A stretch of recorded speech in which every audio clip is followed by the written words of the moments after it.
Number 3. Wow.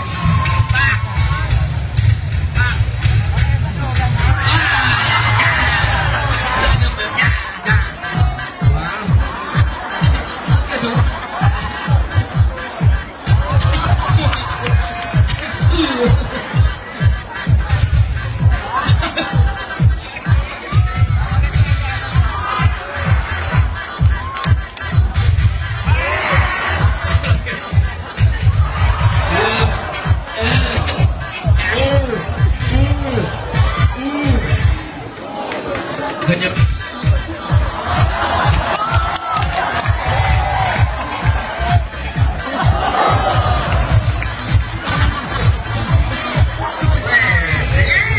Wait. Perfect. Pinapatay na lahat ng addict sa mundo. Kaya sa candidate number 2, putang ina mo, subuko ka na.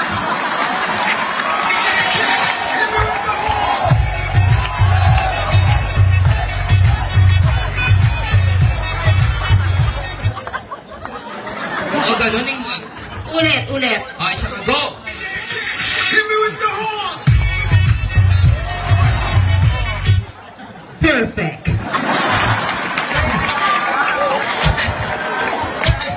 Nung sinila ako sa mundo, gusto ko na pong mamatay. Pero nung nakita ko yung mga nauna, shit, yung isang ngongo pa, Lord, ang sarap palang mabuhay! Regine! Woo! Regine! Woo-hoo! Regine! Woo-hoo! Ngayon ko lang napagtanto, yung iba sa inyo, mga uto-uto. By the way, my name is Horsey Marie.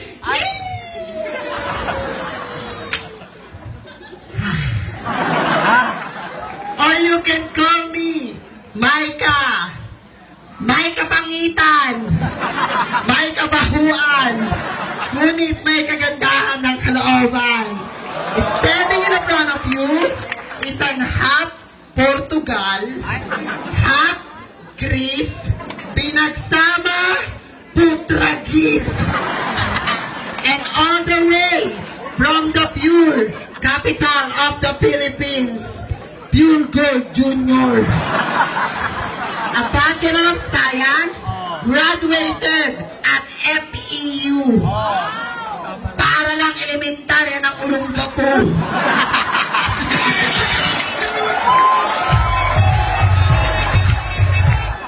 Perfect.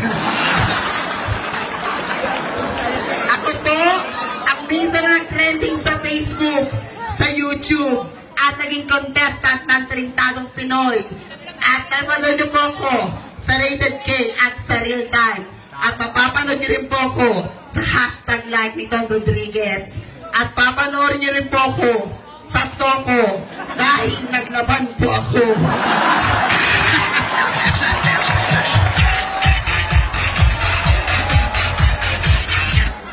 Perfect!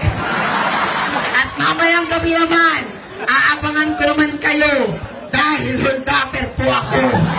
Sabay-sabay po nating palakpakan ang nag-iisa at walang kaparis, si Miss Elsa Droga. Miss Elsa Droga, naniniwala sa isang sabihan kung ang mga kalalakihan ng aswang at ang mga babae naman ay manananggal. Kaming mga bakla ay magsisilbing tik-tik. Tik-tik na kailanman ay hindi kakain ng mabahong pikpik. At bago ko po sa tablado ito, nais ko po mag-iwan ng isang